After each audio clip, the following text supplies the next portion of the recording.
We're back again. Smack Talk going down week after week. We are continually here. We are a mainstay in the slap fighting world, bringing you top level coverage. We just wrapped up Power Slap number 11. This week, we get the 2025 Leaf Metal trading cards. Brittany, did you get to see some of the pulls we were able to extract from those boxes yesterday? Yes, I did. I was watching on the Instagram. You were staying up to date. You were on it. I was like, does Corey ever stop? Yeah, I mean, I didn't want to admit it, but I was streaming and driving. I was on a ferry, got off the ferry, going down the interstate. And of course, we had Ding holding it down. And I mean, not to be undersaid, Power Slap number 12, 4 weeks away. It already feels like it's crunch time. I'm sitting here feeling like it's already behind, booking the flights, the hotels, everything that we're planning to do for the event, the fight week, the coverage schedule that we bring you guys. As you know, it is second to none.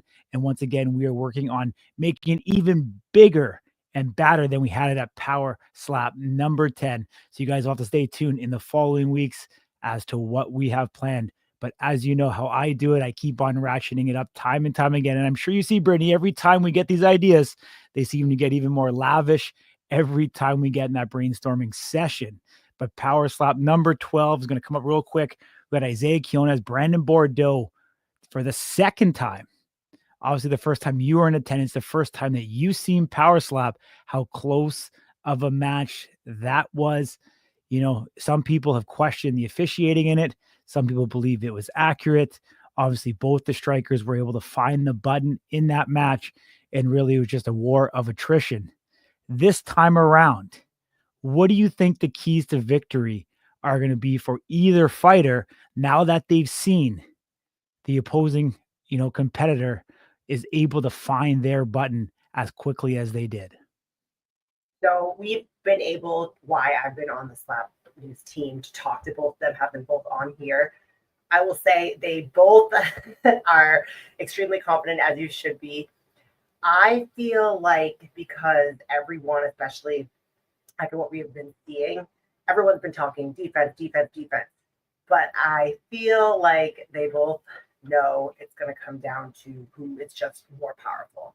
Yes, defense is important, but I think that we're raising the standards, and it's going to come down to who is going to be more powerful. So I know the stats say, it's a 4% margin, for the victor of who wins the coin toss, but it feels like this one, the coin toss could make all of that difference. We know both of them have knockout power with every single strike.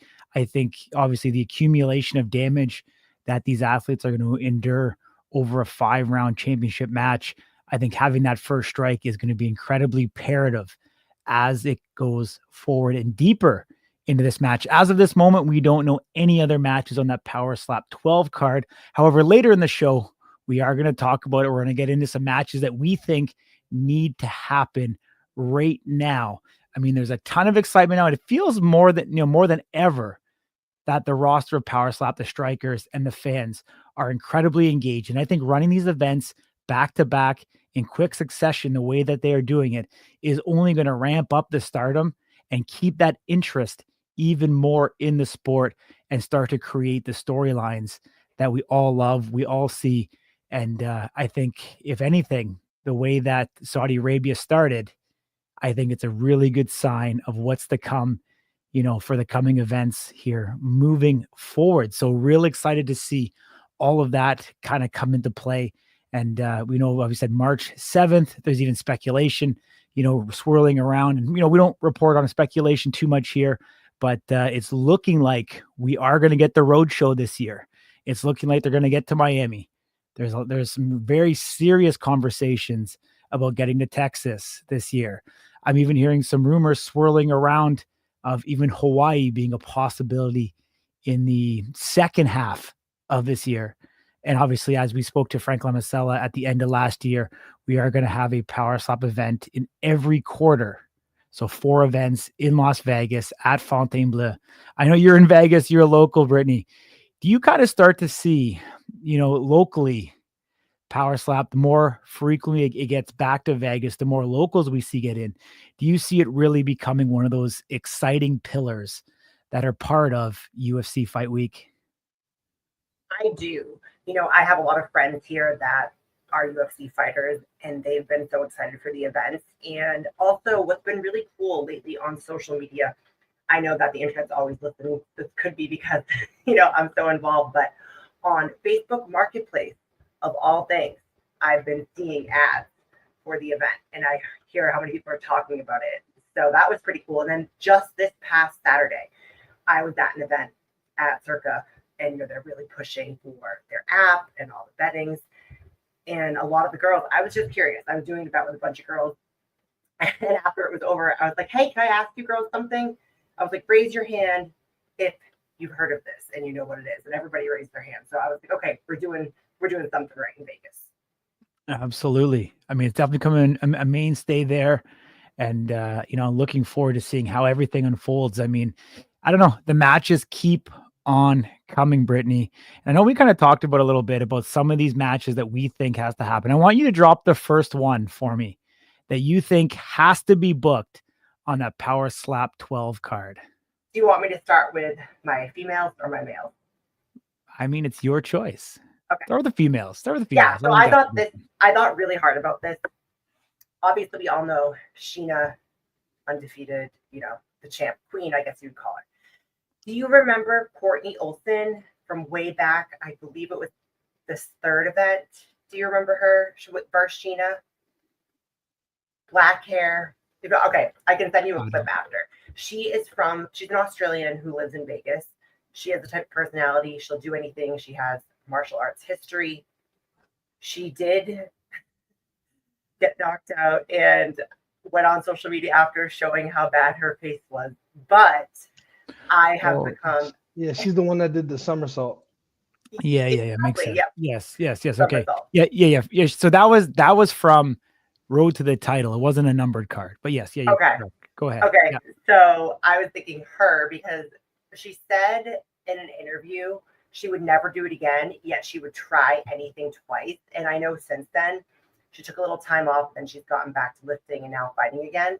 And Lauren Wise has been so eager to go again. And I was looking up Courtney's stats, and Courtney had a really tough cut to make that weight. She sits naturally at around 170.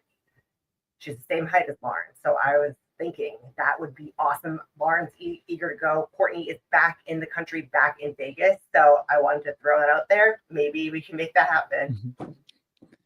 Yeah, interesting. Yeah. I mean, and correct me if I'm wrong, actually, I believe she was part of, I'll say CNN, it may not be, it may have been Fox or something, but I know when she went on TV and quite publicly bashed the organization. Didn't have a lot. She bashed the okay. sport, for sure. What outlet was it that she went to? Do you remember? I believe it was CBS. Hold on. Yeah, one of them. So, I mean, you know what? The sport has evolved since.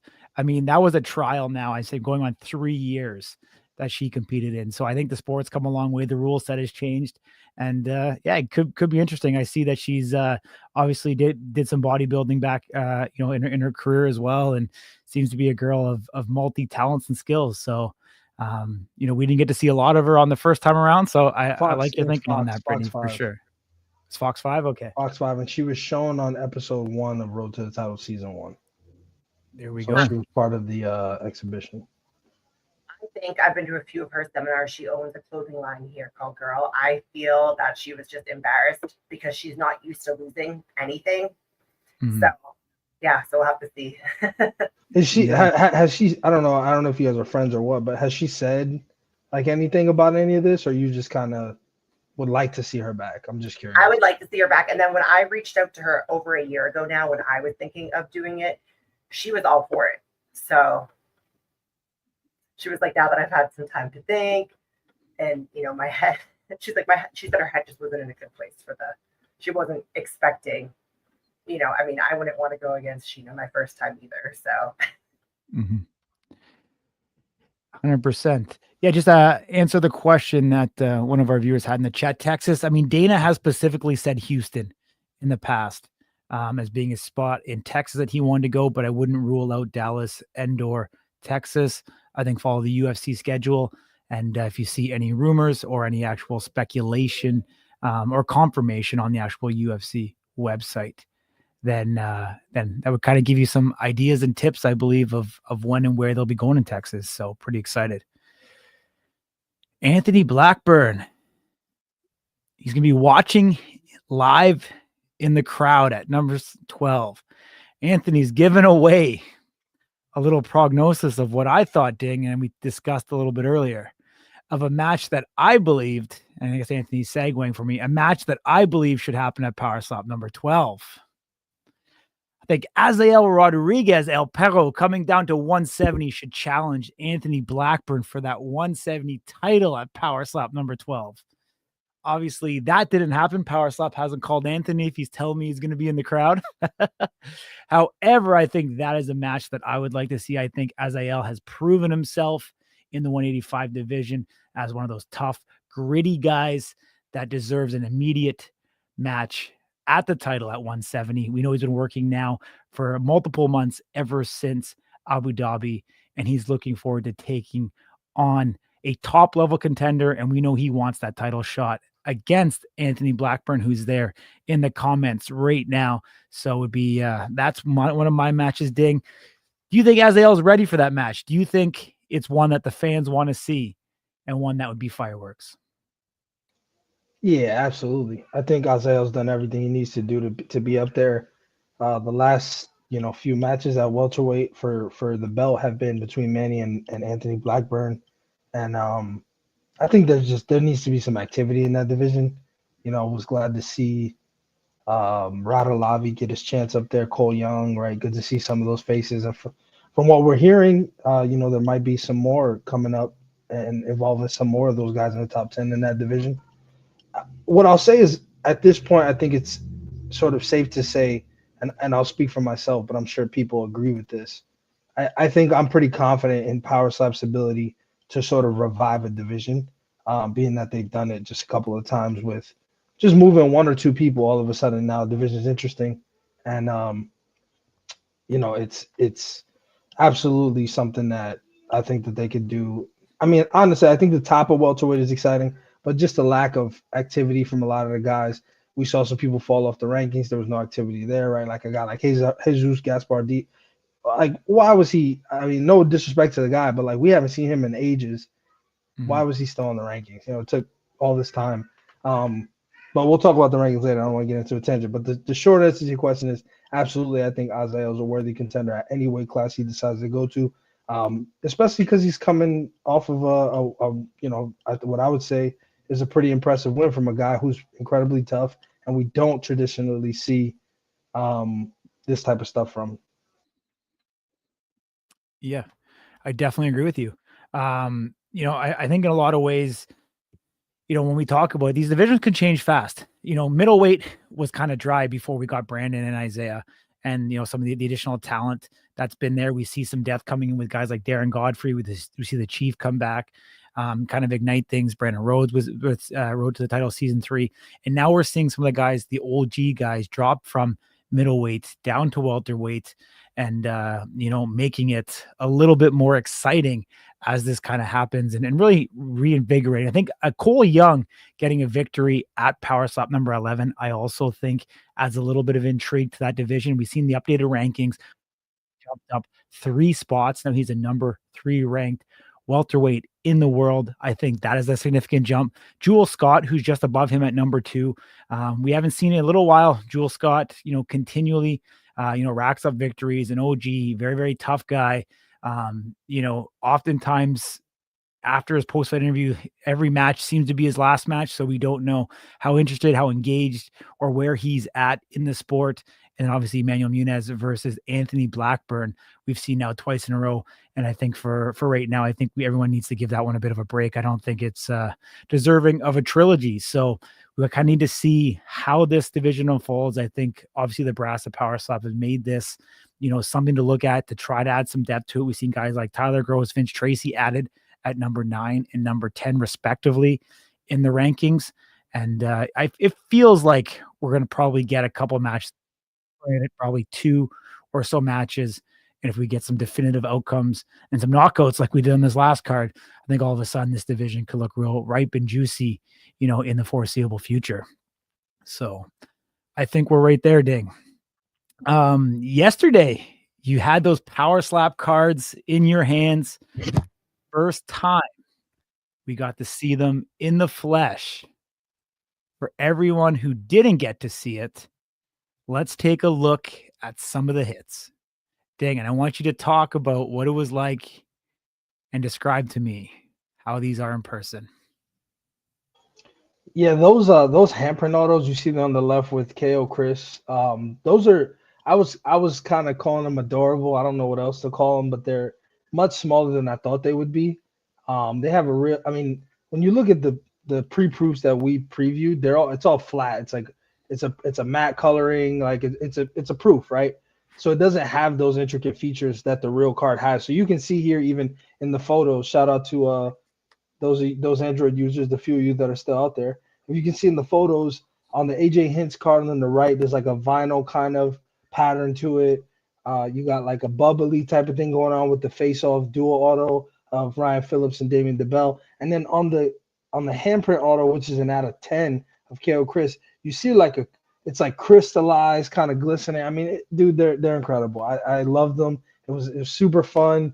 Very, very kind of close to home, right? Because we know this and we know so much about it. And I think that puts us in a unique position to be able to open these up, right? And sort of educate people. It's just, honestly, there's still so much to kind of imagine here. Like, we haven't even seen the crazy Hawaiian. We haven't seen a Dana White auto yet. We haven't seen the dumpling. There's just so much that we still are looking for in these boxes, and I'm excited. Everybody's packages are out, so people will start to get them and be able to post and open those up and experience that thrill themselves. So very, very exciting altogether, and I think that I'm excited for the next release and the next release after that, and there'll be more people and different people, and I know some people were disappointed that they're not in it. Your shot will come.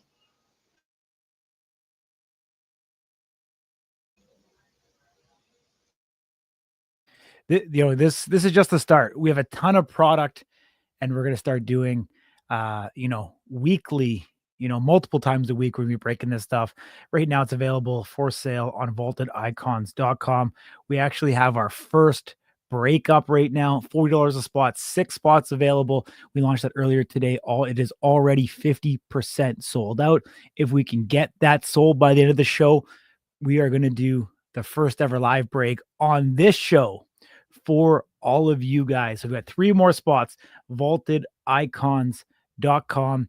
You'll see the power slap break, 2-box break. There's 6 divisions. So what ends up happening, 6 spots. We've got the male divisions, which is welter, middle, light, heavy, heavy, super. And then the women plus Dana White is the 6th division. So everyone who purchases a spot gets put into random.org. We randomize it. You'll be either through that, you are assigned a weight class. And then when we open up the 2 boxes, whatever cards come out of it that are associated to those weight classes, we will ship and mail those to you. So real exciting. We'll be looking at doing this multiple ways. Obviously, we're going to be doing this on Instagram as well as YouTube.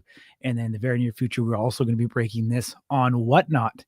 There's another option. If you don't want to share and you want the entire contents of the box to yourself, you can also do personals, which are also up there on vaultedicons.com. Brittany, if you were to start making a collection of sports cards in the power slap world, which athlete would you most want to collect? I mean, I'm going to go with Sheena just because, again, she is the whole reason I'm even on here. She's the whole reason I found out about the sport. She's the whole reason at the Christmas table we talk about the sport. So that's who I want. Actually, if you can see it right here, right next to me from the event, I have Dana White, who always is looking at me while I'm doing work. So I keep that one here. So I can't wait to get the new ones. I want to start, just like I used to with Pokemon cards, I want to start the old binder because it's really cool to be part of this from the beginning. You want to catch them all? Yeah. Yeah. Awesome. Ding. I know we talked about it before a couple of times. Have you settled on who you're going to PC. I mean, I pulled the 1 of 1 of DTP and I pulled the 1 of 1 of Jackie Cataline. I mean, am I committed to making a rainbow now? What do you think? Yeah, I mean, if you get 2 1-on-1s in one box, I mean, it's a foregone conclusion.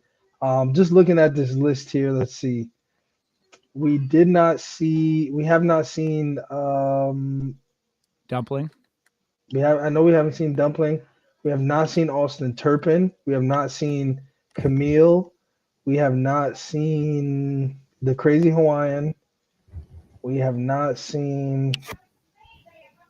We did get Russell. We did get John Davis. We have not seen. We saw a lot of people. Wow. Now that I'm reading through this, we have not seen Garrett Blakesley. We have not seen Alan Klingbeil. I don't believe. We haven't seen Evian Scott. We have not seen Lorenzo Florian. And we haven't seen Katarina Lehner. I think everybody else we've seen once, whether on a solo or dual. I think we pulled 4 or 5 1-on-1s already. Yeah, these boxes are insane. Yeah, printing plates, the handprint. We pulled 2 handprints, one of Carol Chris, one of Ryan Phillips. The Armed and Dangerous 1-on-1s. We got the printing plate of Logan Greenhall, Cooper Housley face off. We got the printing plate of Nate Bernard on the yellow Armed and Dangerous. I mean, these cards are top notch. And you know what the crazy part is? They don't actually release until Friday, and we're already talking about it. We're already breaking them. And as Ding alluded to, anyone who pre-ordered on vaultedicons.com, your packages are in the mail. They're being mailed to you. You'll be getting them in the coming days. So we're excited for that. We're excited to get those cards in your hands. So for a lot taking place. Ding, do you have that link to vaultedicons.com where people can purchase a spot in that break if they want? Yeah, I'll pin that. Let's get it in the comments section. You can do that right now. But moving on. Ding, we haven't got to you yet. The first match that you want to see at Power Slap number 12. Mine was a little interesting, and I think you might have judged me a little bit for it. But I'd like to see. I mean, I'm a big believer in fairness and everybody getting their chance. And I think Mr. Bryce Jones has been waiting patiently for his opportunity. The rest of the heavyweights are kind of getting their chances, some of them more than once. I think we see Bryce Jones up there, and we give him an opportunity to just get himself back into the rankings. I'm not asking for too much. I think it's reasonable. He's a Vegas local. Logan Greenhall is a guy that we've seen in the comments here. He seems to be interested in slapping some face, and I know that Bryce Jones is interested in slapping some face, so I think we do Bryce Jones, Logan Greenhall, Power Slap 12 at heavyweight. Get some flavor in that division. Figure out, is Logan really built for this life, or is it Bryce's time? And vice versa. If Bryce goes up there, comes up short, we learn that there's levels to this, then we move on from that subject. But the guy just hasn't had the opportunity yet, and I don't think that that's fair. Like, how you think? That's a yeah. Go ahead, Brittany. Go ahead. No, I was just gonna say, because it is so often, like, with the rankings changing so recently, that is, you know, there's people that deserve to be there, I think, that aren't. So it's so hard too, because Corey, I wanted to talk about too the 4% discrepancy you were saying earlier if you win the coin toss. And I'd be curious to see if we get some engineers do some crazy math problem, but over time, as we have more events, to see what that being on the rankings and then having that advantage, what that thing. I like how you thought outside the box. I thought it was awesome. Mm-hmm.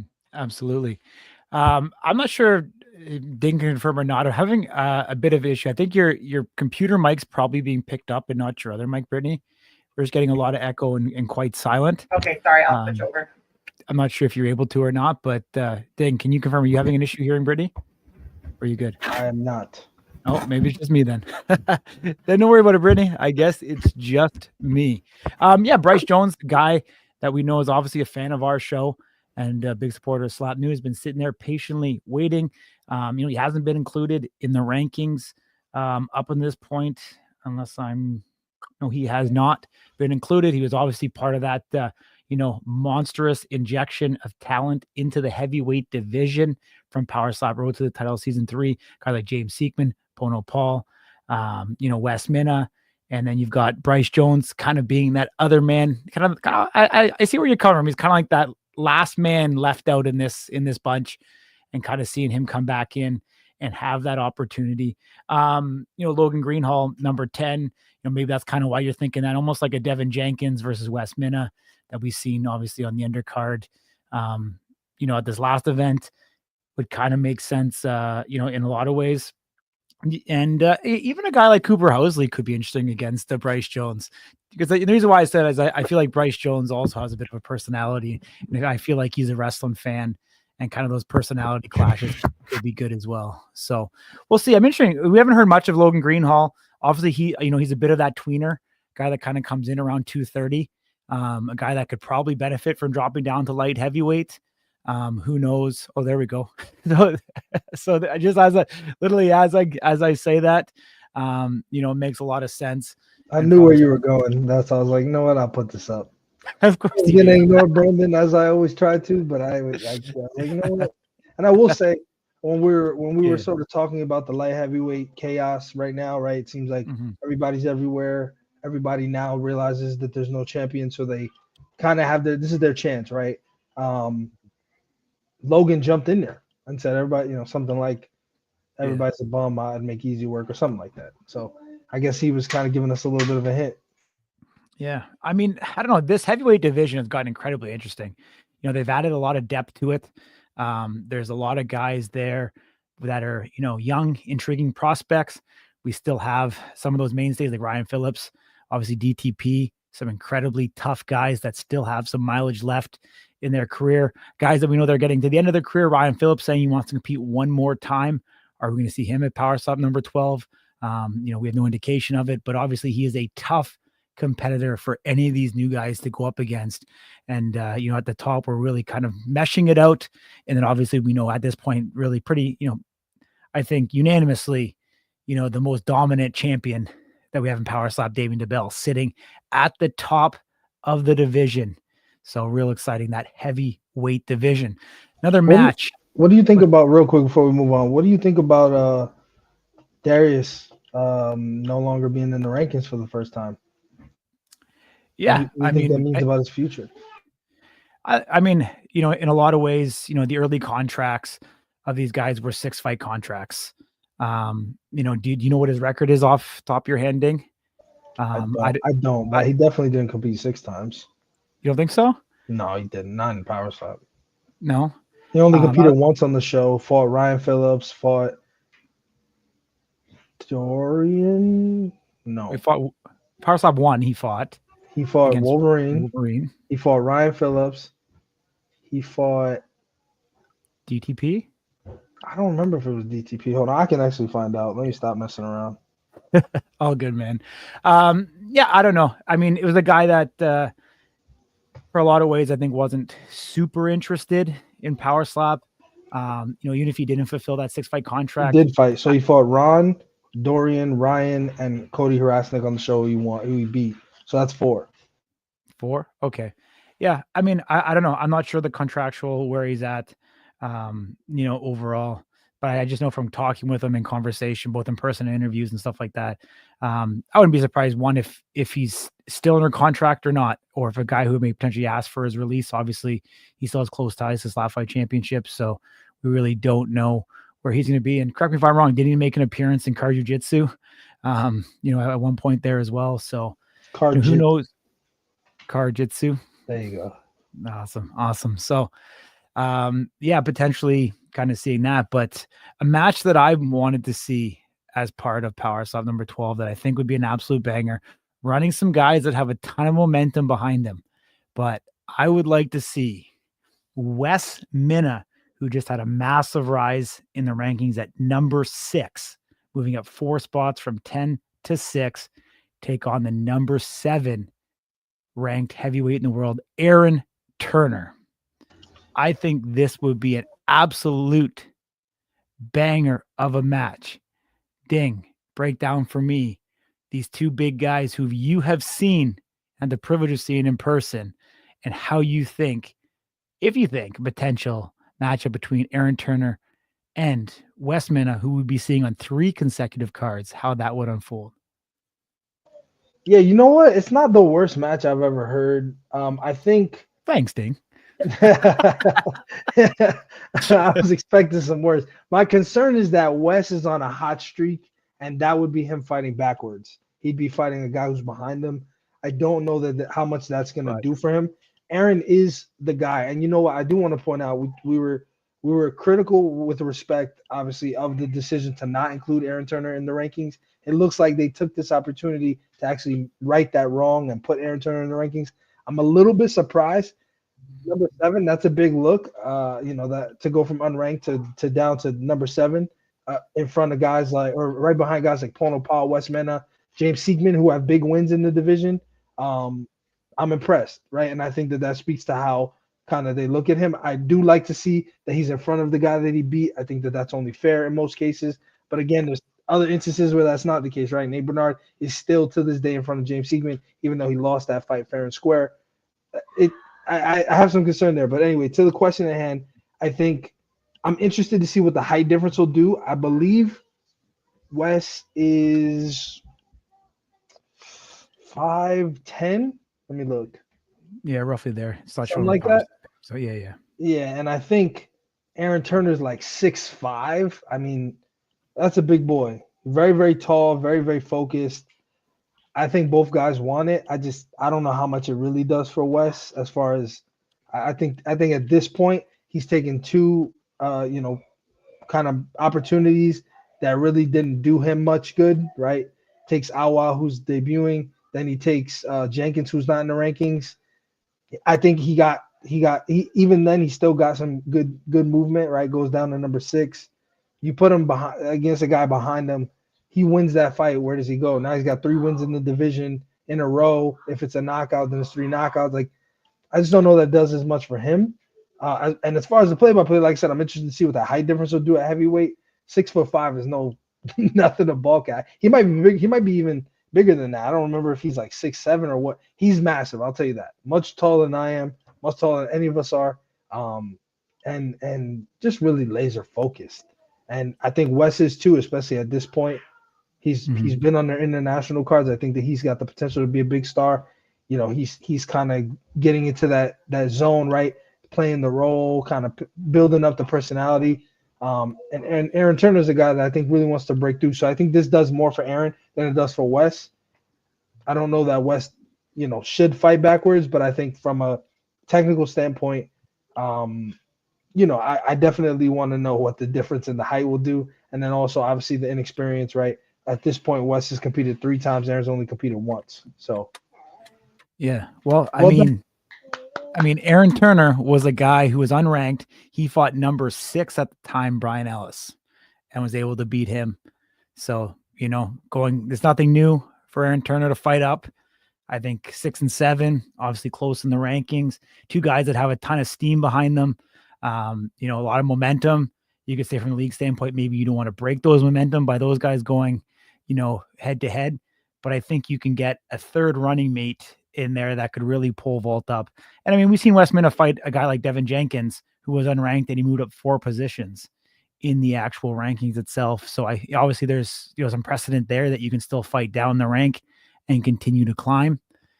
So just some of the rationale behind that. And like you said, I just want to clarify. Wes is 6'1", and Aaron is 6'7". So still quite the height differential, but not as big as I made it seem at 5'10". Gotcha. So, yeah, I think it would be a matchup that we all would like to see. Safe to say. But yeah, why'd you pick that? Can you put that picture back up? Absolutely, I can.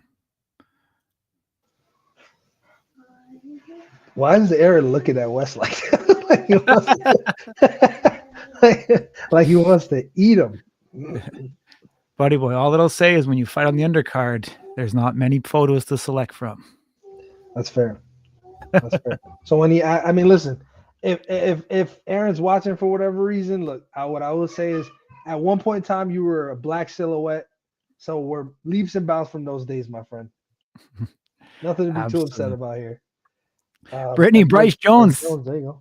Right, Jones would be calling out Aaron. Brittany, do you think that'd be a good match? I do. Yeah. I feel like, Aaron, I didn't realize he was that tall. And I do feel like with that reach, you have an advantage. They both have, yeah, I think that would be a good match. I was also going to, am I allowed to kind of change my matches a little bit now that I have Ding's opinion? Or no? Yes, as long as you're not gonna blame me if it's bad. No. I was just like, because earlier I didn't want to pick the same. I didn't want to pick West because Corey did. He had it in right away. I didn't think we were supposed to say anything until on the show. I thought you guys wanted it live. But I was almost thinking, and you might say this is unfair, but it's kind of cool looking at the rankings. Wes versus the Hawaiian Assassin, because like they're both, we've talked to both of them. They're both so like humble and in love with the sport and want to do so much for it, but they both know how to turn it on, and they're so close in ranking. I think Hawaiian Assassin has a little bit of an advantage, but where West is climbing up so fast and is living off the high of what just happened. What do you guys think about that? Corey, ladies first. Listen to Ding, who's sitting there in his house with no pants Hey, answer on. the question. Don't agree. You live in I have Canada. pants on, Ding. Transgenders are allowed in Canada. I do have pants on. I have pants on. I got pants on. See that? I got pants on. No, you know what? I say one thing we know about Bryce Jones is he's willing to throw down with anybody. Through and through. West Minna, we've seen he keeps on racking up victories. A guy like Pono Paul, even getting injured, has been able to continue to seemingly do and say everything right. In what he's done. Obviously, he got hurt on the show, so there was a bit of a setback. He comes back victorious on the first live event that he took part in, and it's the exciting thing with this division is that we have literally a handful of 5 or 6 guys that you can throw together. And I think you're right that Wes has thrown himself into the ring with those big boys, those heavy hitters at the top, that kind of 1 through 6, that whoever you pin them up against, I think is going to be an amazing match. And I think it's one that definitely could make sense. And it's probably a collision course that we will see at some point in the future. You know what? You actually just brought up a great point. I think now is when you do bodyguard versus bodyguard. That's Wes talked about it before. Nate Bernard was on board. Nate's coming off of a loss. Wes is coming off of wins, but not ranked. I think you give Nate an opportunity to cement himself as the number 3 guy, or you give Wes an opportunity to cement himself as a true contender in the top 5 of the division, because right now he sits right outside of it at number 6. So I think this is a prove them for both guys. Important. I still don't understand, and this is nothing against Nate Bernard, of course, but I don't understand why Nate is in front of James when James beat Nate. I will never get over it. It will never make sense. It's just not the way rankings work in any other sport that has rankings that I know of, which in my head is only the UFC. Cricket don't got rankings. Cricket? I will say, Corey, you tried to get me, man, because what if I didn't have pants on? Then I wouldn't have been able to do that. And people would have been like, man, this creep is sitting here talking to me while people getting slapped in the face with no damn pants on. I'll tell you what, buddy, you picked the wrong week to challenge me on that one. Can someone that's tuning in make a meme of Ding, please? Brandon, maybe I'll put you on that. I know you guys are watching. I am memeable. I actually think Ding's the only one that's ever had a meme made of him during Smack Talk. I don't know if I've had memes made of me, but if I have, Yes, I appreciate it. Yes, you have. You're the only celebrity here, Ding. So. I deserve it. Black Monster logos out here. Absolutely, dude. Let's keep on rolling. Lost track of where we were with the matchups. Brittany, I know you gave us. Did you give us 1 match or 2? You gave us 2. One. So well, I kind of changed my second one. I can give you my other one if you want. Yeah, no problem. Ding, I know you brought 1 to the table. Do you want to give me your second one?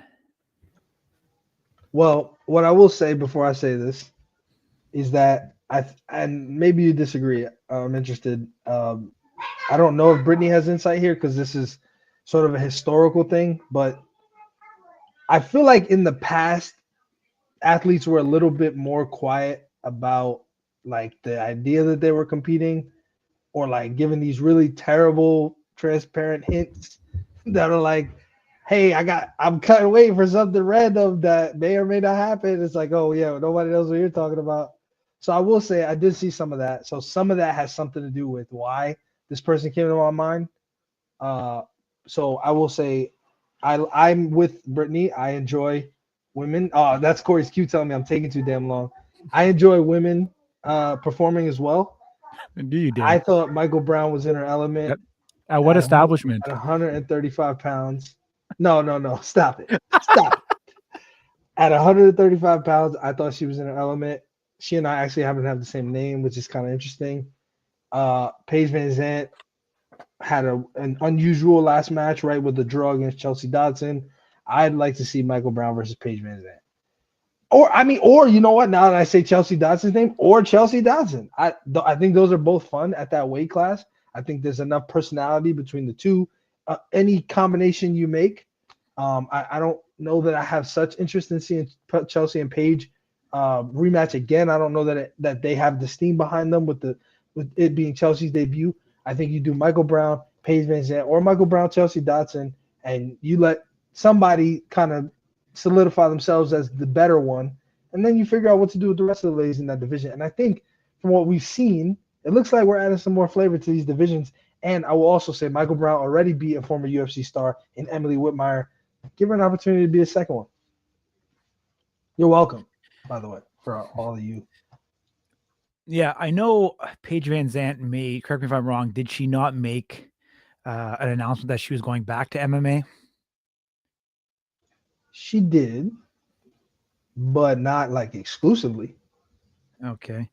And then Michael Brown, do we know, is she back on social? I know she took a bit of a hiatus right after her Power Slap event. Do we know what that means? Is she still involved? Is she still interested in the sport? Has she surfaced again? Yeah. Has she She came back on talking about? social and she said that she's cutting weight for maybe something to happen. Oh, we should try and get her on next week. And that timing would work out. And Michael Interesting. Brown's also a Vegas local. Absolutely. Have you crossed paths with her at all, Brittany? I haven't. I was hoping to. I was actually going to see if maybe if you guys wanted me to reach out. Yeah. I don't know if you met her at the event. I'm almost positive she was at the event. I think that's when I found out she was from Vegas. Yeah, she's on the undercard though, Ding. No, I mean the event, Stadium Swim. She was there, yes. Yeah. Yes. Yeah, interesting one. I mean, this one is interesting. Go ahead, just criticize it. It's fine. No, I would like to see an official ranking for the women. I'd actually like to see this become more solidified. I'd like to actually see them have their rankings like they do for the men. And I'm not saying it's not a real division, but it still feels like it's kind of a piecework division where we're getting these matches. I know we're getting more of them, but it just doesn't seem to have the same progression. It doesn't seem to have the same ability that we do with the guys, as we just spoke about in the heavyweight division, to be able to start to put this together and start to build the storyline, start to build the rankings and kind of like the progression that we have. And so, if anything, I would like to see more of consistency or an organization where these matches aren't just kind of done in isolation, but rather they're leading towards something. And so overall, and I'm sure this is going to come in pretty quick succession here, but that's what I'd like to really see is how these things add up, how, Paige versus Chelsea leads to Paige versus Michael, and how Michael beating so-and-so leads to where. Like, I would like to kind of see that start to happen, I think, holistically. Do you agree, Brittany? Yeah, that would be nice for just kind of being able to predict, because I feel it's really hard to be an athlete and not know where you're going to go. And yes, part of the sport is just being able to get that call and make weight or gain weight and be able to put up that fight. But it's also going to be more competitive if you can see the roadmap. Plain and simple, like anything. Absolutely, it would be. Ding. Do we have any guests joining us today? KO Chris was allegedly possibly going to make an appearance, but I don't know where he's at. Okay. Wasn't sure. Well, let me follow up with KO Chris.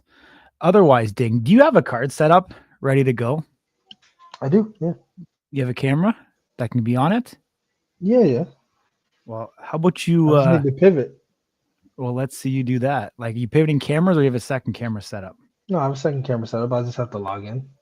All right. Why don't you do elevator music with your mouth while I set up, entertain the people, and then I'm not talented, aren't I? I think so. You sat in a car on a boat for like an hour yesterday, and or was watching cards break and said that Jackie Cadeline's hairline looked like Cooper Housley.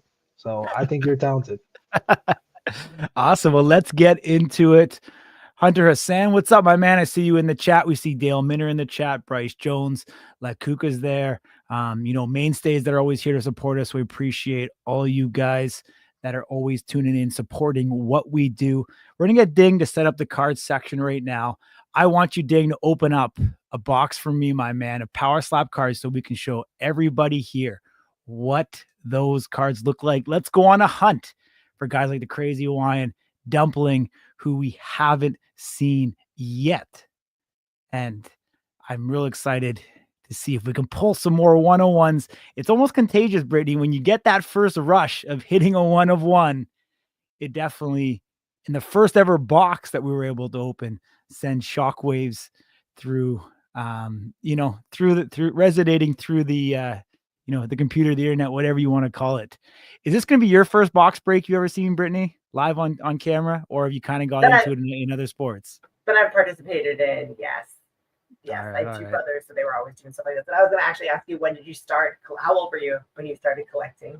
Yeah, so I grew up in Canada. So I started collecting sports cards when I was a kid. Packs were like, 35 cents, 50 cents. Now, like, sports cards have turned into big boy games. I mean, it's an adult hobby now. And I think the cheapest pack of cards you can get these days are like $10. So, I mean, you're talking hundreds of dollars for boxes. Power Slap card boxes right now are $100 US. You get 8 cards, 4 base cards, 4 autograph cards as part of that. And so, when you look at that, I know, just kind of going off the top of my head here, I mean, you're looking like $12 a card is the cost to get into these things now, when it used to cost you 50 cents for an entire pack. But in saying that, the quality of the cards have come substantial. I know you showed the Dana White card earlier, and you showed how the glisten that it has, the autographs, all the cool stuff. But as we're kind of getting ready for that, I want to bring someone in who's very near and dear to me, a guy that I've enjoyed watching on the show, Power Slap #1, making memories along the way. One of the greatest storylines coming out of Power Slap #1, Road to the Title, and just everything he was able to do to climb to the top of that welterweight division and really start off all of this. Mr. KO Chris Thomas, an absolute What's up, guys? pleasure. Hi. How you doing, my man? Hi. I'm good. I'm ready to compete, ready to be back in March. They promised me a match, so I'm ready to be back. Kind of shook up about the divisions. Whatever the rankings that they just did, a lot of it don't make sense to me. I can't get any of the top 4 or 5 to respond to me. They know how I hit. Anthony Blackburn, of all people, too. He did a video with you. Said that he'd give me another shot. That dude ghosts me, man. He knows that it's his time's up. When I see him again, I don't know. I'm just ready to be back. Absolutely, man. I want to see you back up there. I know we've been talking that the state of the division's been down a little bit. You talked about the rankings. Cole Young jumps up 3 spots, goes over top of you, Chris. You dropped down 1. Andrew Provost, who we haven't seen in quite a while, dropped down 1. And then Waylon Frost also dropping down. I know you just said Blackburn. He said no one in that top 5 is getting back to you. But in a perfect world, who would you like? Who's that one guy? Manny Muniz. Manny Muniz. I would start with him and then go up to Anthony Blackburn. I want to start where I failed and finish those off, because I went on a 5-fight win streak. I know what I'm about. I kind of didn't take it serious. I gave up on myself last year, And I didn't take anything serious, you know. So it's like I was coming in cutting 22 pounds, cutting 20 pounds, and that's hard, especially when you're going to take a slap 20 hours later. And I don't know. I'm just Emmanuel Munez is on my mind a lot. I feel like we had one of the best matches of all time, even though it didn't get rated like that. But I feel like me and him really went at it, and I feel like I can knock him out. Obviously, I can use my whole hand on him next time and put him out. Mm-hmm. Where are you sitting weight wise right now? 178. 178. So you're 8 pounds away essentially. For Power Stop 12, we're pretty much 30 days out. So you're definitely within striking distance. What I will say, January 1 kind of hit us all, obviously came real fast, and something seemed to change for you for sure, man. I see a lot more focus. I see the training. I see the dedication that you're putting in here this year. You kind of talked about being down on yourself last year. What was the biggest change in your life that helped revitalize you and get you mentally focused for 2025? I think it was like I was being a victim. I was trying to be in like a victim state, kind of feeling sorry for myself, kind of tripping over the rules, and got in my head a lot, was listening to other people. But what it comes down to is I know what I'm about. I know what I bring to that stage. I know what I've been through. I know what I can bring. I know the power I offer. I just got to remember, just like you said, I beat myself and I'm not going to beat myself again.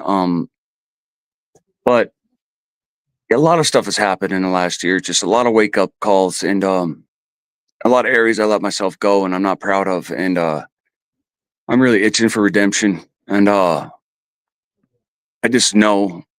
know that I can beat these guys easy. And I don't know, I just want my chance again. Yeah, I mean, I love the confidence. I'm glad that you got a call. Brittany, anything you want to say for KO Chris? Yeah, I just wanted to ask you, was it a choice you made? So you said you're 8 pounds away from weighing weight right now, which will obviously be much easier than the 20-something odd pounds before. Was that planned, or was that just life circumstances and you making better choices? It's planned. I work out every day now, Matt. No mandatory, no matter what, I work out. Doesn't matter if I feel good or not feel good, I'll work out. I know that in the end, working out and keep myself healthy is going to pay off. You see it in season 1, and you see where I let myself go with the last match. I started letting myself go with the championship match. I didn't think Jesus was much of a competitor, so I didn't really worry about it. I said, fuck it, I'll cut 20 pounds and do it with him. And then I just kept my weight. I was like, oh, it's just a slap gig. But at the end of the day, it is not just a slap gig. You gotta think how our blood flows, how we feel when we go up there. And if you're feeling like a couch potato when you're going up there, you're gonna act like a couch potato. And I literally rolled off the fucking couch and went 6 slaps with Manny. Rolled off the couch 62 days later after that, and went with Blackburn. And now I got 8 months of rest. And I've taken it. I'm done. I'm done. They just need to get me back in the fucking. I don't care who it is. I'm gonna destroy them. And it doesn't matter if it's UFC, WWE. I don't give a fuck who they bring to the table. I'm KO Chris for a reason. I'm gonna knock his ass out. I know what I bring to the table. That should be your slogan moving forward.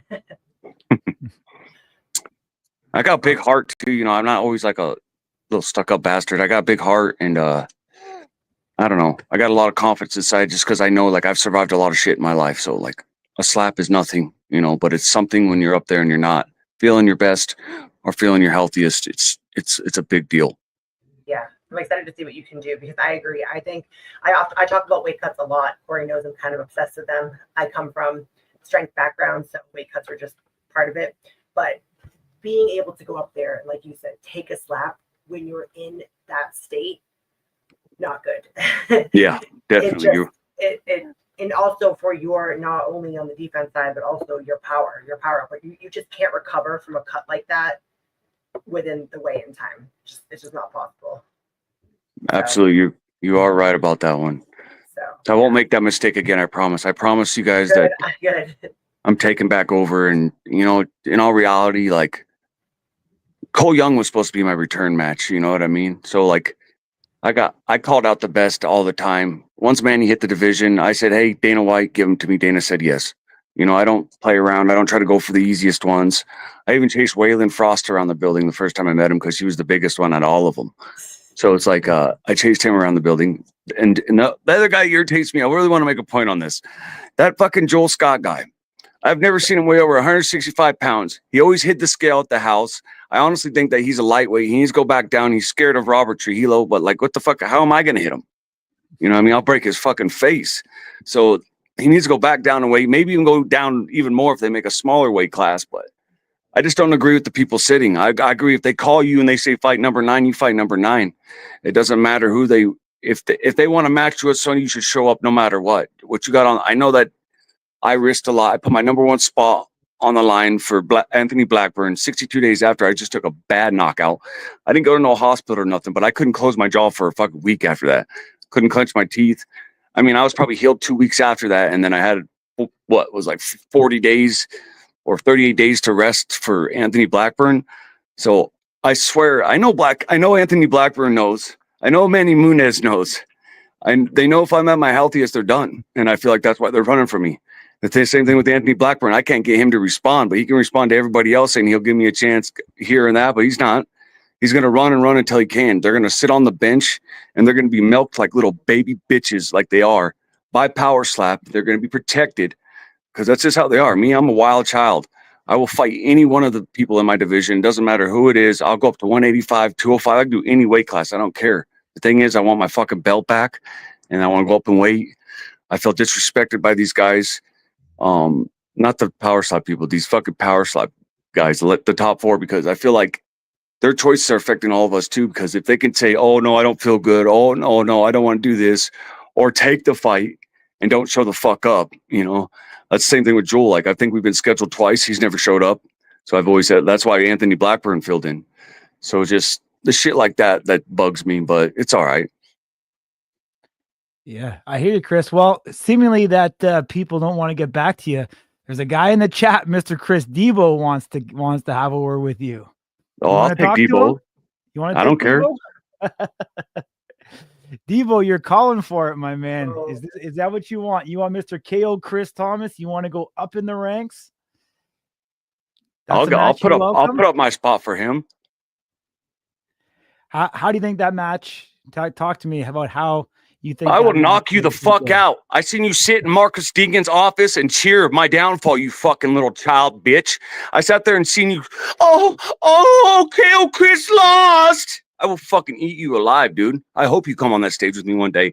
I will knock you down in a couple divisions. You'll be a featherweight by the time I'm done with you, motherfucker. I love it, Chris. I love it, my man. This fight, no matter what happens in March, it's going to be personal. Yeah, I'm done. I'm done. All these dudes can chap and chap and chap, act friendly to my face, but I see you cheering on the sidelines on my downfall, motherfucker. Especially a downfall where I got stepped on and got my shit taken. I follow the fucking rules. That's what I do, punk. I'll follow the rules and I'll knock your fucking ass out. That's what I'm about. This division's mine. I hope you all know it's a wake-up call. I woke up last year. I'm coming to wake all you motherfuckers up, then put you to sleep. Sorry, I'm a little fucking antsy right now. I'm done. It's all good, man. Speaking like a true champion. You know what's funny? I've never told this story, Chris, but I'm going to tell it right now, okay? The first time I ever met you in person, it was one of the funniest and greatest things ever. So KO Chris, we're there at Station Casino. So there's myself and there's Big Jeeves. KO Chris comes from the airport to the hotel. I meet you in the lobby. You throw your bags. Do you remember that center round table in the middle of the lobby? Throws his bag down, opens up this big ass bag of beef jerky I've never seen before. The guy I didn't even know rips this bag of beef jerky open, and he's like, "Hey guys, this is the greatest beef jerky ever. You got to have some." It was Old Trail, probably. Yeah. Shared this big old bag of beef jerky with us. Very welcoming, great dude. And, always appreciated that. And it's always something that stuck with me, Chris. I've never told that story to anybody since. And you better bring some beef jerky this time. I'm on a strict diet. I'm on such a strict diet. These little fuckers, I'm so tired of their little chapping, their little chappy asses. Like, they just chap, chap, chap, chap like little fucking squeaky birds. I want to squish them. I want to eat them like I'm fucking tear them up. I'm done with them. I think you should start rapping too. You have some good lines. Yeah. That's KO Chris the rapper. Oh shit. We can make it. Let's make it. That'd definitely be comical for sure. Fuck you, Chris Debo, you little fucking crybaby bitch. Sign the fucking paper. I'll fucking tear you apart, dude. Give a fuck. You need to go down in weight class anyways. You walk around at like 170. You're a fart in the wind to me. I'll knock your shit out. I love it, man. I love it. I never bring Mr. He's Ding always in here. watching me. He's always watching me too. The little fucker. Since day one, he's watching me. Like, fuck him, dude. Keep watching, bro. You jealous little cunt. Oh, that's awesome. Oh, my man. It's always great to hear from you, dude. I really appreciate you joining us. It's been a while. I appreciate you too. It's almost been too long, buddy. It almost Yes, been sir. too long. Say that. But I'm glad they called you Power Slap 12. So we're going to see you there. I guess we're looking at what now? Probably 32 days away. Yes, sir. Pounds out. I'm sure you'll be laser focused. You're going to keep on working your way and making sure things happen. So Yes, sir. appreciate you, man. Appreciate you. I appreciate you. Nice meeting you too. Excited to meet you. God bless you guys. I hope you guys have a wonderful night. Thanks. You want to see the big bald head of one Mr. Ding? There he is. What's up, Mr. Ding? You did good on the cards, man. You made me laugh a lot of times, man. I appreciate that. You got a good soul, brother.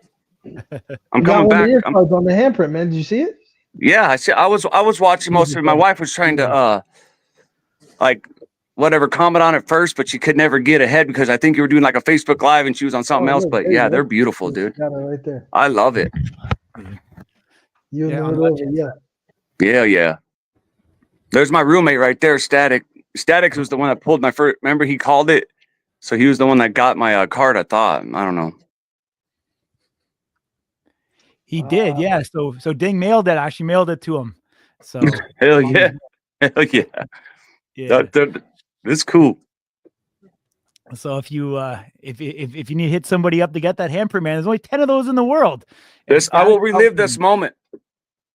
You see this moment behind me? That's Dana White hugging me after he gave me the first championship belt. Yeah.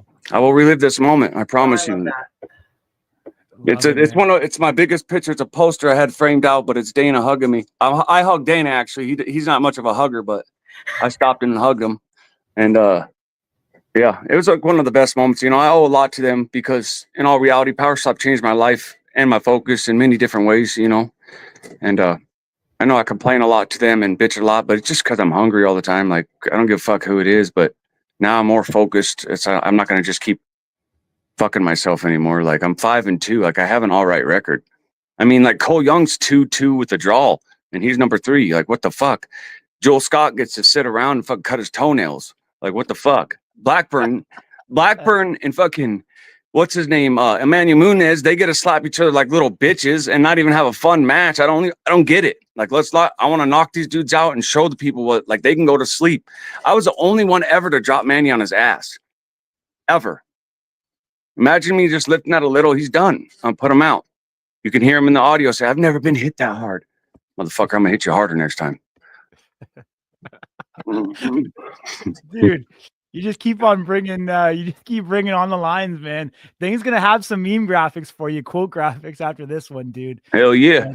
Yeah.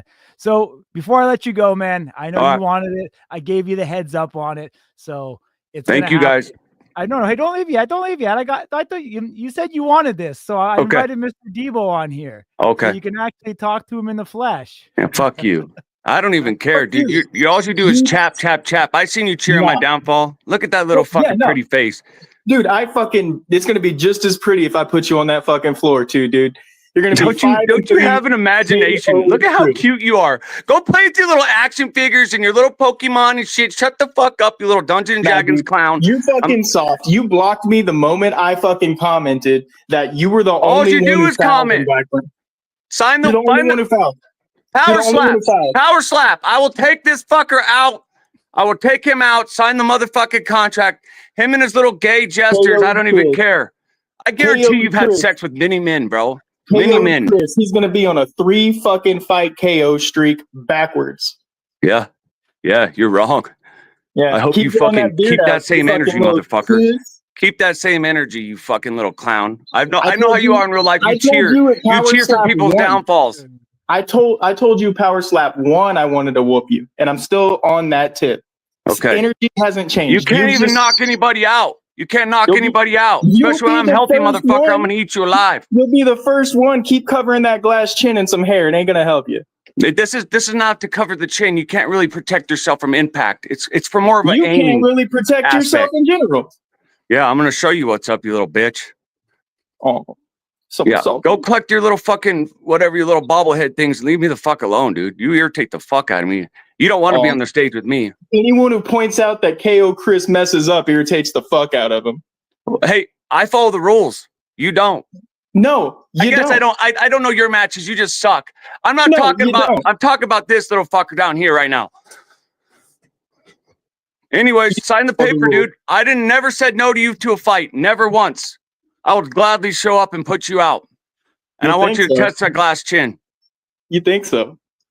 I know so. Look at me in my fucking eyes. I know so. I'm done with your guys' little fucking games, bro. Go get stoned. I don't even smoke weed anymore, you fucking clown. Go get stoned. So you might need to be smoking some weed or cover some brain cells. I don't need shit. I don't need shit. I don't need you to tell me anything anymore. Like, you're nothing to me, bro. I'm KO Chris for a reason. I'm going to show you. You're on your way out. You're KO'd, Chris. I'll never be out of power slap. I'm the first of everything, you cunt. The first of everything. I'll never be out. My fucking history has been made. I helped start it. History. There's no future. It's just history. Okay. Anything else? Anything else, baby girl? Nah, you're soft, baby boy. I'll see you hopefully in a month. If they allow it. Yeah, they might just want to give you the fuck out of there in general. We'll see you in another year or so. No, I'll be there next month. There we go. Sign the contract. Let's make it happen. Yeah, sign the fucking contract. Give me one. Give me one to sign.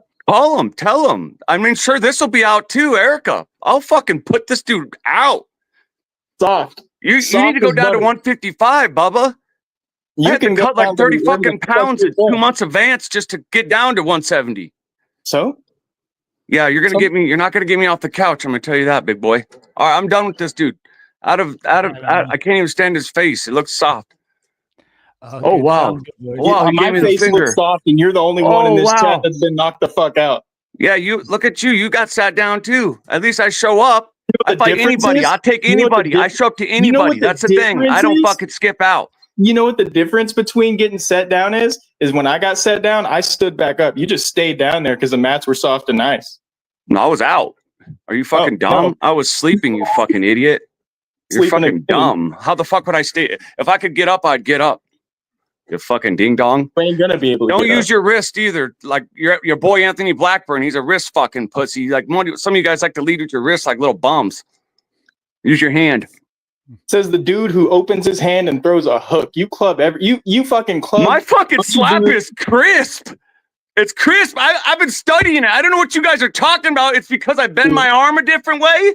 My fucking slap is crisp. Most of the time I only have to hit with the top of my fingers and fucking put you fucking jelly beans out. Mm-hmm. I'm done talking. You knocked out a bunch of dudes who didn't know what they were doing. You'd be an easy win back. That'd be fucking the best comeback fight ever. You knocked out a bunch of dudes that didn't know what they were doing, got the belt off Jesus, and then after a year off, once you fought people who had some experience, you got laid the fuck out. And that's going to happen. I went 6 rounds off of just getting off the couch, didn't even work out. Cut 22 pounds, went 6 slaps. So you're going to get the best of me.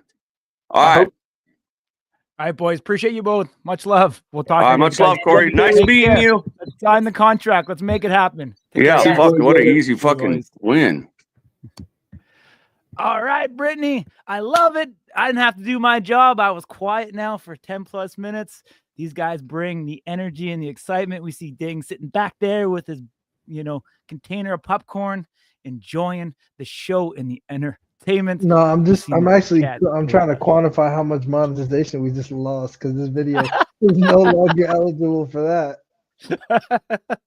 Last time we started with it with Chin Reaper and Kill Martin, and we started it. This time we almost made it all the way through, and then you fucking pulled something out of your ass.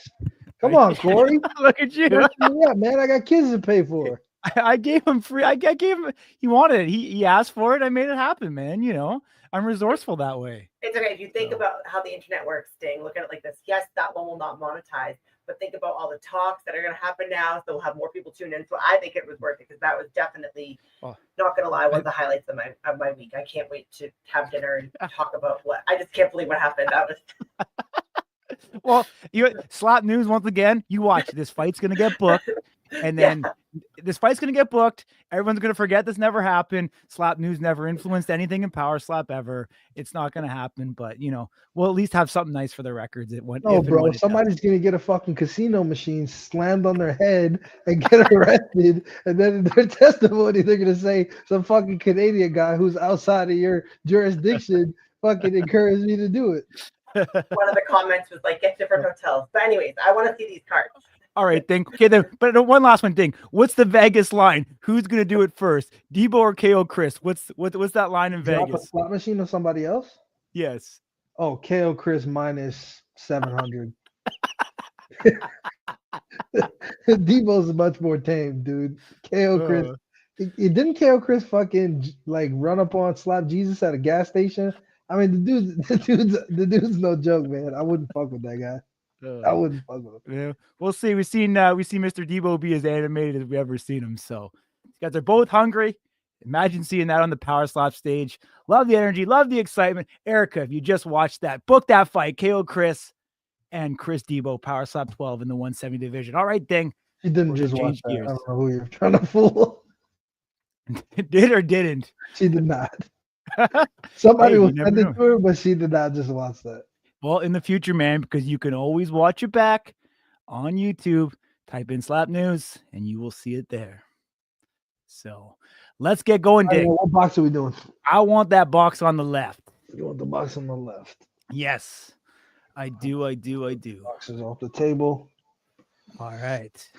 Fun stuff. Oh, shit. Almost cutting myself. Look at that. Good thing you're wearing pants today, Ding, or else you would have had a knife injury. You're doing what KO Chris said. You're just chapping. Chop. I'm going to use that one. I love it. I've never heard somebody say that. Dude, he had, Brittany, you were right. He had some serious one-liners. Called him a jelly bean. Watch it back and take some notes.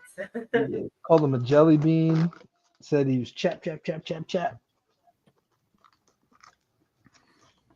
All right, what are we doing? Come on, man. Let's guess some stuff. Who do you think we're gonna find in here? Just give me like one person that you think will be in here.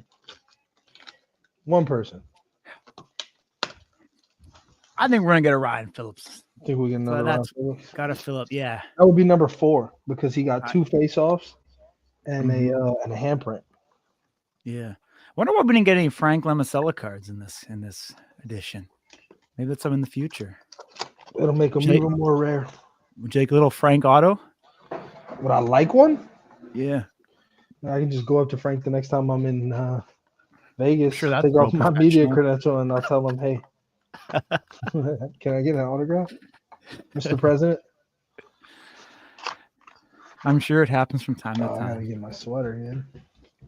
Yeah, Ding be sweating all the time. This is all you do. Right next to your sweat cloth. Oh man. All right. We're almost there. Grimes is getting pulled. I'm calling Jesus Gaspar. He's not in this. Thanks for letting me hop in. Call. That was I think Sean comes back. I personally think he was just cutting weight wrong. He's too tall for that division. Come to 185. I think you just want to fight him, man. Honestly, I don't think you think that whatsoever. I think that you just want to fight him. Chin Reaper. Mr. Reaper Chin. All right. Trying to do my sneaky squirrel magic here. All right, we got some cards. How should we do this? Some cards. How should we do this? Let me try to figure. That's not going to work. I don't know how we should do it, but you should tell me how we should do it before I do it. No, I'm just trying to see if I can get a different angle here for you. Oh, wait. If you do that, but it's not you in the big screen, is there a way? Like the one you just had, but you put instead of you in the big screen, try to get the cards. Or can he present? I couldn't think. No, because I'm on a device. Here, okay. Yeah, okay. So I can still hear you, Ding. Let's go with this. So this works? Absolutely, it does. Can you see the cards, or does it look a little funny? Before you start, you got to on the back, those card stands, you got to line them up. It drove me nuts yesterday. I let you have a pass. You can't line them up. Yes, you can. Put them straight. Come on, buddy. Housekeeping here. Come on, you're lucky Brittany hasn't cleaned your clock for that one. Let's go. You and your goddamn haircut. Dude, you fighting Brittany at All right, Power better? Slap 12 may happen. Hey, Is that better? we might have a slap match at Circus Sports. Yourself and Brittany Diamond. I don't want no type of smoke, and Brittany knows that actually. All right, we good? Do I have your permission now, Master? We good? You do. Or are you gonna continue to chastise me? The GOAT has Nope. joined the chat. Who's the GOAT? I'm living in that noggin referee KO Chris signed a contract. All right, let's go. First card here. Looks like a base. Jewel Scott. Oh, the guy we were just talking about, Jewel Scott. 127 on the print out of 149. Jewel Scott. Jewel Scott. Look at that. So Mr. Chris Card number Debo saying his money's on Brittany Diamond. There we go. One prediction already. That's fucked up, Debo. That is messed up. What happens Actually, in Vegas will stay in I Vegas, put my money on Brittany also, honestly. There we Oh, go. I see something nice back there. You know what? Let me mess with you guys a little bit here. I see a couple of nice things back there. I see a red, white, and blue. That's either out of 8 or out of 10. If it's an auto, it's an out of 8. I see what looks like to be a blue or purple Armed and Dangerous. I see a Nice. face-off on the back, so that's a duel. Whoa, look at that. You're looking good. giving away, Ding. Come on, Looking man. You're good. giving it away. Oh, no, I mean, I can tell you what you got, but I'm not gonna. You got to see what it is. All right. Let's keep on going. The legend, Hey, Ron Wolverine Beta, newly retired, 83 on the print on 149. What I will say is, it looks like most of our base are actually base, meaning they're the out of 149, which is the highest numbered. Generally, when that has color. happened, Yeah. the autos are fire. So I'll just say that. I'll leave go. that there. I will leave that there. DTP. Dorian Perez. If this is out of 149, then these autos are going to be nukes. 2 on the print out of 149. Nice. Low number. 2 on the print. Right behind that first on the print. DTP. Nice. I could like hear this card singing when I pulled it out. And last but certainly not least, Big Mac. So we got all out of 149. This is all base. Manu. 14. So this is the opposite. This is 148 out of 149 instead of 2 out of 149. It's good.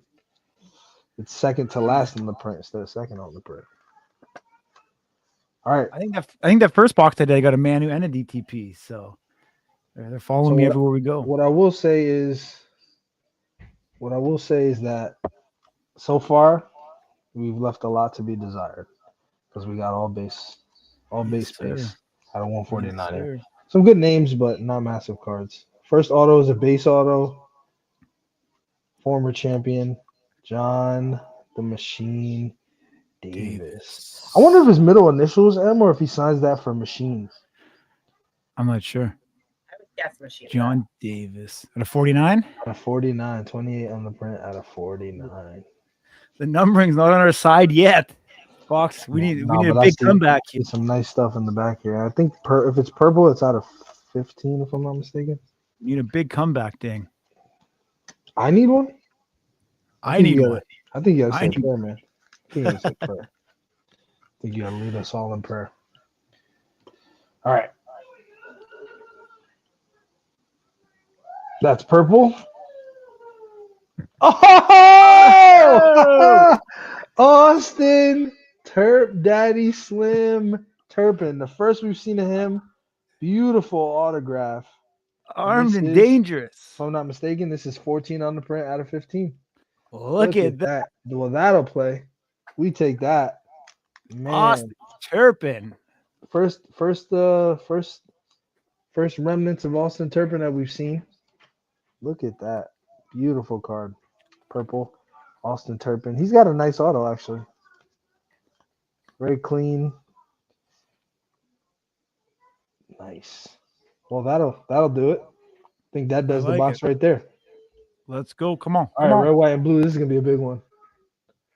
This is going to be a big one. Cole Young. Wow. Cole Young autograph, and this should be out of 8. Oh, it's out of 10. Excuse me. 9 on the print out of 10. I think it's the Armed and Dangerous red, white, and blue that's out of 8. 9 on the print out of 10 for Cole Young. I'm sure Cole will be looking for this. Uh-oh. Nice looking card, man. Did you guys see that? Tell the truth. Did you see that card behind Dana? I couldn't because it's still like not the best picture.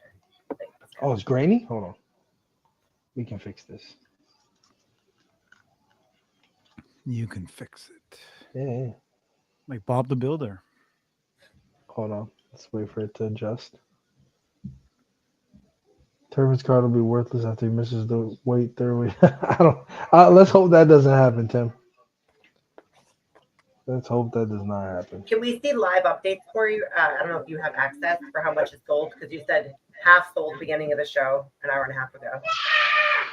Face off. We got face off of Garrett Grimes and AJ Hints. This looks like to be blue. Look at that. Dual autograph out of 25. I'm sorry, I'm still getting. I mean, it changes depending on what product it is, and wow, 4 on the print out of 5. Garrett Grimes, AJ Hints. Man, this card looks luxurious. I'm trying to. You can see those patterns. It's got like bubbles. Is it a purple or black? This is blue. Blue. Okay. Cool. Hold on. Yeah, Nice. Blue. You know what? I'm not sure the correlation of why AJ and Garrett are on the same card, but yeah, we won't talk about that. But either way, first we've seen it, Mr. Grimes. Nice. We got 2 first looks here. First look of Austin Turpin. First look of Garrett Grimes. Yeah. And then we'll recap. Dang, you struggling there today? You offer my top loader. Okay. All right. AJ Hints, Garrett Grimes on the face-off blue, 4 on the print out of 5. Cole Young auto on the red, white, and blue, 9 on the print out of 10. Austin Turpin on the purple, Armed and Dangerous autograph, 14 on the print out of 15. John Davis on the base auto, going to be number 28 on the print out of 49. Bikini Manu base out of 149. DTP base out of 149. Wolverine out of 149. And Jules Scott out of 149. I'd say we made up some headway with that Austin Turpin. And the low, I think the low numbered is good. The Austin Turpin's a big card. Cole Young out of 10. Cole Young out of 10, and the AJ Hints, Garrett Grimes out of 5. Big card. So, is that yours? Nice. That's what I thought we said. Well, I don't know. I'll try not to listen to you as much as I can. Yeah, it doesn't surprise me, my man. All right, 28 people here. Hey, call it Grimes. Chris Debo did call it Grimes. Oh, God. My camera's like freaking out. Technology's not your thing, man. So, yeah, so we got 3 spots filled. Group break. We still got 3 more needed to go. But you got a preview of what those Power Slap cards look like again. Nice, beautiful cards. Brittany, what do you think seeing those pulls? Yeah. I was gonna. So, do I buy them? Are there any special privileges that we get? I want to start this collection. You want to get into it? Yeah, I want to start my collection. Ding. Put 3 on the table. Let Brittany Diamond select her box. We'll get it up. Come on, Ding. Let's get it going. Slapdog, if you want in on a group break over vaultedicons.com, I believe Ding dropped the link in the comments. Should be pinned. We have to get 3 more spots filled. It's in the description. It's a $40 break for 2 boxes, 16 cards. We have 3 spots already filled. We just need 3 additional spots for $40. I'm gonna go with the far right. Okay.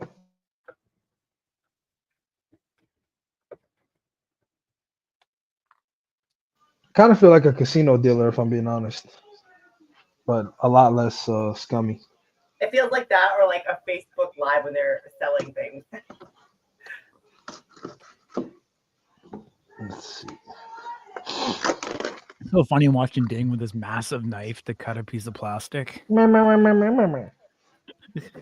all I hear. That's all I hear. You Canadians are special, man. It's not just your prime minister. Well, pretty soon we're gonna have a wall, just like Mexico.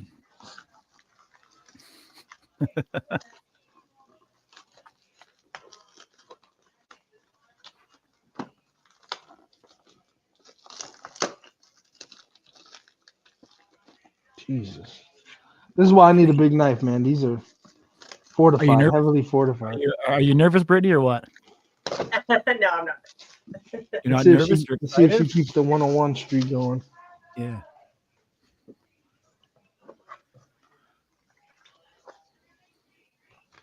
Let's get my top loaders and my sleeves here.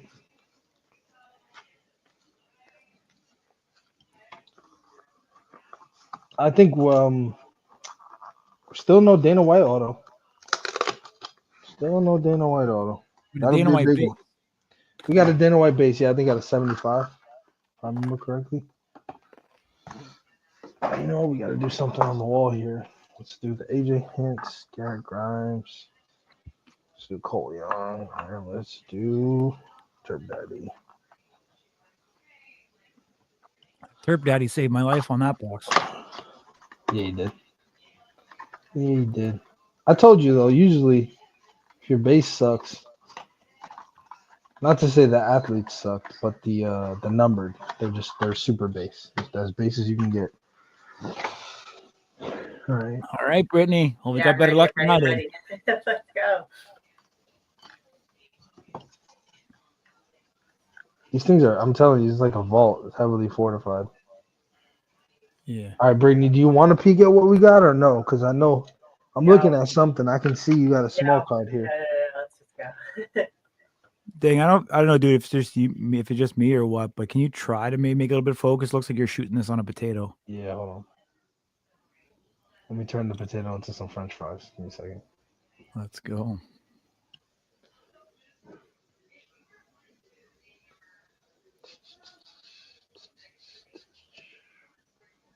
All right, cool. Let's go. Let's go. Okay. First card, base. Dane Vienna is the Hawaiian hitman. Out of 149, 15 on the print. Vegas local. Now. I'm excited Just for had that. a, All right. just had a gnarly knockout at Power Stop 11. Mr. Vienna. You got a red. Red, I think, is 25. I could be wrong. Katarina Lehner. There you go. First time we've seen her. Okay, cool. Out of 25. Katarina Lehner, 13 on the print. Out of 25. First time we've seen her in the product to this point. She's actually competing. She was originally supposed to compete at the Invicta with Jackie this weekend, but unfortunately Jackie's not competing anymore, so Katarina will still be competing. 13 on the print. Out of 25. Katarina Lehner, the German Gypsy. They have Another pulled Jackie base. out for an injury or something, right? The Predator. Brian Ellis. 82 on the print out of 149. Beautiful looking cards. Was it 33? Hard to see. What is it? What number was it? I still can't. This was 82. 82 on the print out of 149. I don't think Ding's listening to you, Brittany. He's on demon time right now. I am listening. I'm listening. All right. We got Garrett Grimes, his first solo. Also base. 110 on the print out of 149. Garrett Grimes. Look at that. All right. You know what this means? I think we got what? Three. We got 3 base and an out of 25. So we got some heavy expectations for the autos here. Who you guys got in an eventual Grimes versus Hints match? Corey? Garrett Grimes versus AJ Hints. Apparently that's an eventual match.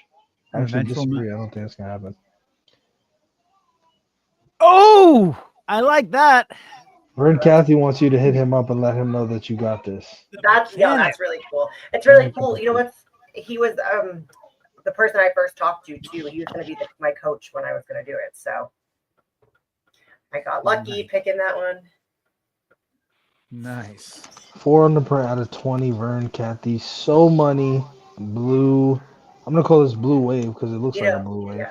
I was having a really bad day, so this is cheering me up. Thank you. Yeah, Vern Cathy's gonna want to know that this was hit. He was pretty excited about his cards yesterday. And these so monies are so clean. You don't see too many. I think we hit like 2 yesterday, 3 maybe. 4 out of 20. Nice 4 to looking 20. card. Nice. Nice looking card. I'm gonna sweat the handprint. So let's do bottom card is a face off. Here we go. Oh, That'll Wow. play. yeah. Everything we were That'll talking play. about. 7 on the print out of 13. Danny Van Wow. Heerden.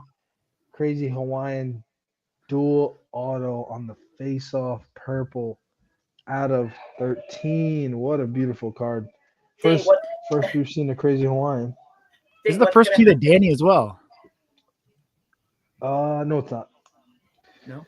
I'm breaking the cards. Let me tell you. We saw he had a red so money yesterday.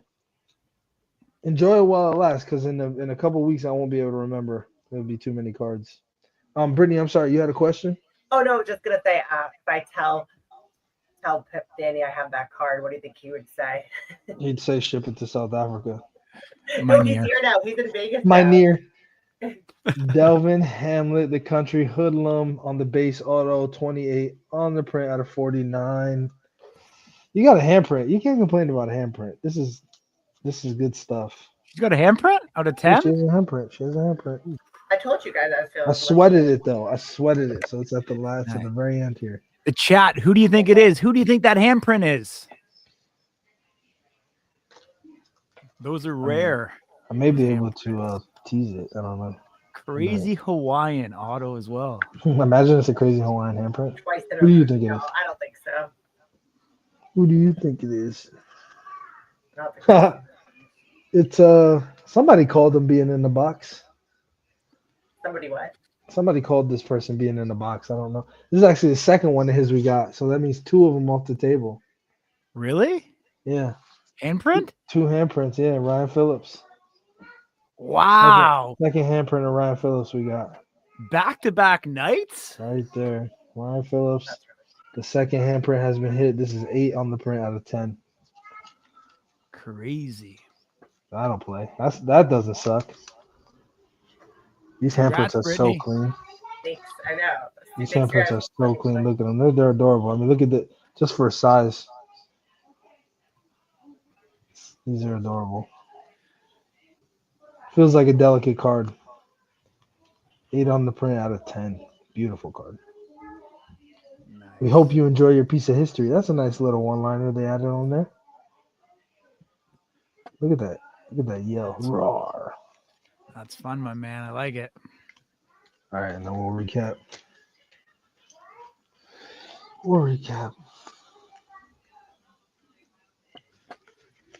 Good. It's a good product. Man. It's a really fun. Show that handprint again. To hit 2 handprints is crazy. Yeah, there it is. Ryan Phillips in the handprint. Auto. Out of 10. Delvin Hamlet base out of 149. Excuse me, 49. It's an auto. The Crazy Hawaiian. First time we've seen him on the dual face off with Danny Van Heerden on the purple out of 13. 7 on the print out of 13. Dual auto. This will absolutely play.